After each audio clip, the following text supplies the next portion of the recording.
धर्म कहिए तो या हिंदू धर्म कहिए, तो इसमें सबसे प्रमुख आता है वेद।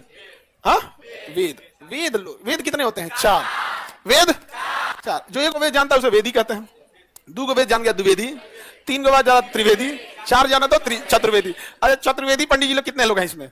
4 वेद का जानने वाला कोई नहीं है जी आप लोग में। ऑनलाइन में होंगे लोग, ऑनलाइन में तो हर वैरायटी के मिल जाएंगे।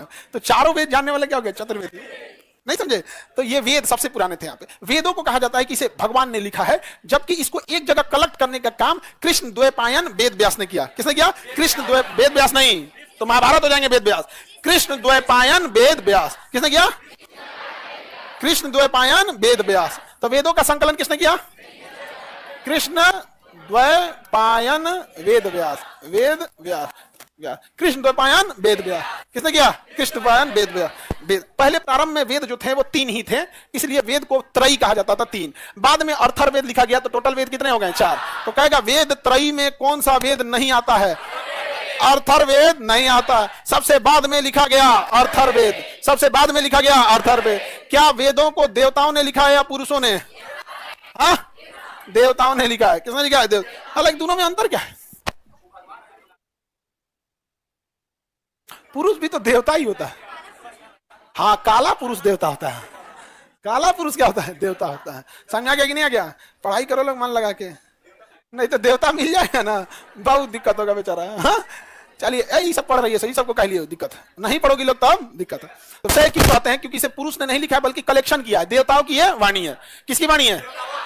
समझा गया कि नहीं आ गया? हर धर्म में ऐसे ही देखो, इस्लाम धर्म में भी देखो, कुरान को किसने लिखा? तो किसी ने नहीं लिखा। कुरान क्या था? तो हजरत मोहम्मद साहब जो पैगंबर थे, वहां पे आखिरी पैगंबर इस्लाम धर्म के हिसाब से, उनको ना हजरत जिब्राइल अलैहिस्सलाम थे, तो वो संदेश देते थे उन्हें। संदेश का मतलब क्या होता है? उपदेश आके जो संदेश देते, उसको वो बोला करते थे। वो जब थे अपने हयात में तो बोला करते थे, तो उसको कोई कोई कहीं कहीं लिख लेता था। तो कहें कि इसे याद कर लो, कयामत तक ये किताब रहेगी। तो कई लोगों ने उस पूरी किताब को याद कर लिया। जो याद कर लिया उसी को कहते हैं हाफिज। क्या कहते हैं? हाफिज। जिसे पूरा कुरान याद है क्या कहेंगे? हाफिज।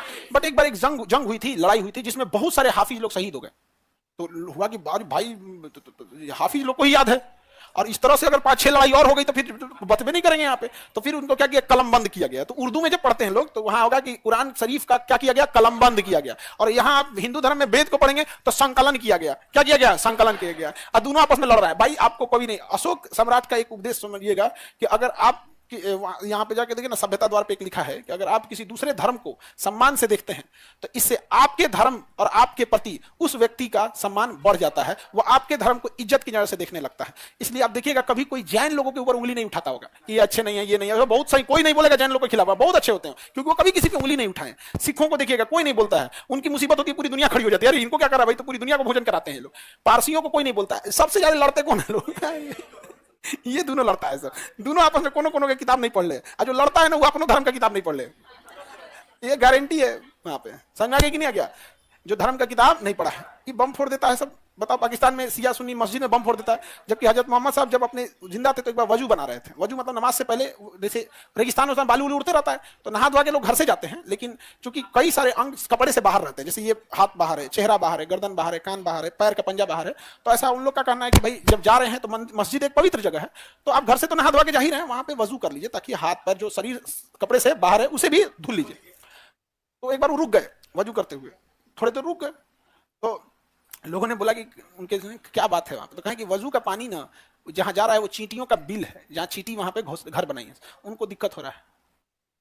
आप समझ रहे हैं? इसलिए हम रुक गए। यहाँ गटई काट दे रहा है। अजमल का सब आया, ताज होटल में बम मार के चल गया। वो इस्लाम धर्म था। अरे चट्टा, तुम पढ़ा रहा था तो देखता, जिसमें आखिरी पैगंबर थे वो वजू बनाने में नमाज की टाइम लेट हो रही थी लेकिन पानी जा रहा था तो रुक गए, और तुम यहाँ आके गोली चला दिया, सोचता है तुमको जन्नत मिलेगा। इतना मार मारेगा ऊपर वाला नहीं, इन लोगों की कहेगा कि बाकी धर्म वाला गया जिंदगी जी के, तुम हमको बदनाम करके आया। नहीं समझाएगा? सोचिए कि कोई तरीका है। इसलिए जितना ही उटंडा है कोई अपने धर्म को नहीं पढ़ा है। पढ़ा रहा था तो उसको समझ में आता है, एक बार भी पढ़ा रहा था तो कभी कहता नहीं कि जिन्होंने चींटी तक के लिए वो आके कोई। अभी कुछ दिन पहले हम गए थे ताज में, तो वहां पूछ रहे थे सर कहाँ कहाँ ये सब गोली मारा था सब, तो वहां सब हमको दिखाया, सब इतना बेरहमी से मारा था सब। ट्राइडेंट, ओबराय और ताज तीनों में मारा, cafe Leopold, Cama hospital, CST station, अंधाधुन मार दिया, छोटा बच्चा किसी को नहीं छोड़ा। बोलता है कि ये इस्लाम है? मार के 4 जूता होश में ले आते इन लोग को। यहाँ ये कोई ये बात है यार? दुर्योधन को कहिएगा कि बहुत बड़ा धार्मिक आदमी है, रावण के पास शिक्षा किस काम की? किसी काम की नहीं। तो ये सब चीज गड़बड़ रहते हैं। तो वेदों को वेद त्रयी कहा जाता है। क्यों? 3 एक बार में लिखा गया, एक बाद में लिखा। अपौरुषेय क्यों कहा जाता है? किसी मानव ने नहीं लिखा, संकलन किया है। उर्दू में कहें तो क्या किया है, कलम बंद किया है, मतलब कलम से लिख दिया है कि आने वाले समय में लोग तकनीक में, व्यापार में अगर लग जाएंगे तो ये ज्ञान ही खत्म हो जाएगा। समझ गया कि नहीं? ज्ञान क्या हो जाएगा, खत्म हो जाएगा। किसी को दिक्कत? आगे बढ़े। लाइव वाले लोग में कोई दिक्कत? लाइव क्लास समय आगे बढ़े। किसी को दिक्कत? ये समझ में आ गया? सबसे पहला वेद कौन सा था? ऋग्वेद।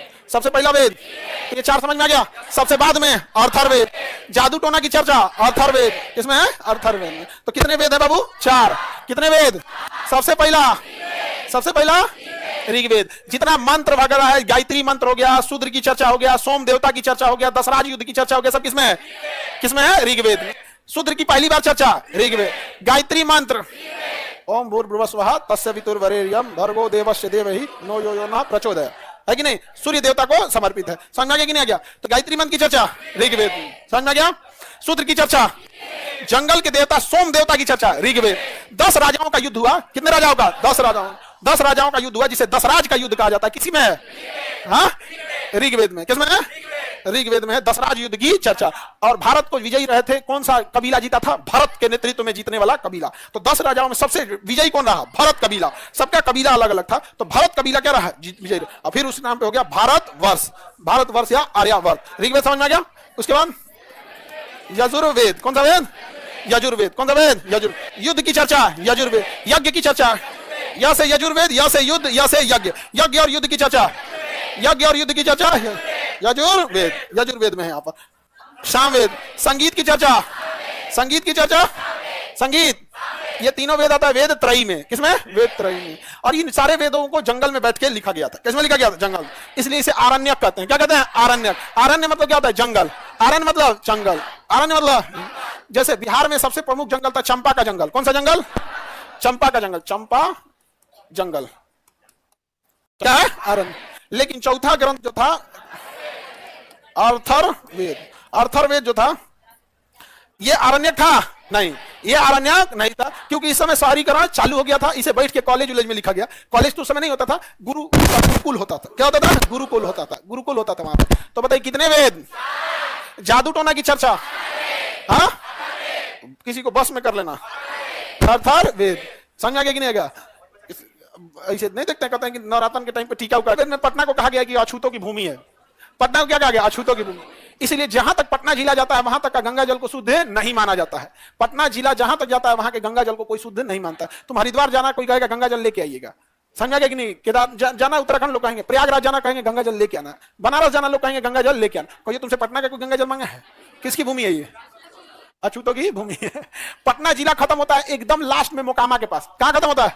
मोकामा में। तो पटना जिला का अगर आप नक्शा देखेंगे ना, एनी प्रॉब्लम? ये वेद समझ में आ गया? कितने वेद?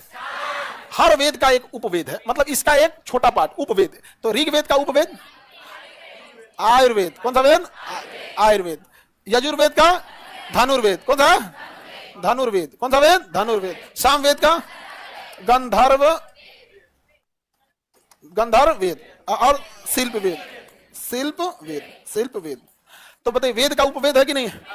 हर वेद का उपवेद है। उपवेद मतलब उसका छोटा पार्ट, सब्सिडरी। क्या है? सब्सिडरी। तो ऋग्वेद का उपवेद, ऋग्वेद का, यजुर्वेद का। देखो भैया, यजुर्वेद में युद्ध की चर्चा है। युद्ध किससे लड़ेंगे? सामवेद में संगीत की चर्चा है। संगीत कौन गाएगा? जो गाना अच्छा गाएगा। समझा गया? गाना अच्छा गाएगा तो गाना से गंधर्व वेद। सामवेद में संगीत, गंधर्व में। अर्थर्वेद में शिल्प। अर्थर्वेद का उपवेद शिल्प वेद। शिल्प वेद में हम लोग को शल्य चिकित्सा ये सब की चर्चा है। अर्थर्वेद में ये सब का भी चर्चा, चिकित्सा, इलाज, जड़ी बूटी, सब चीज की चर्चा किसमें? अर्थर्वेद। आप लोग को सबसे अच्छा कौन सा वेद लग रहा है?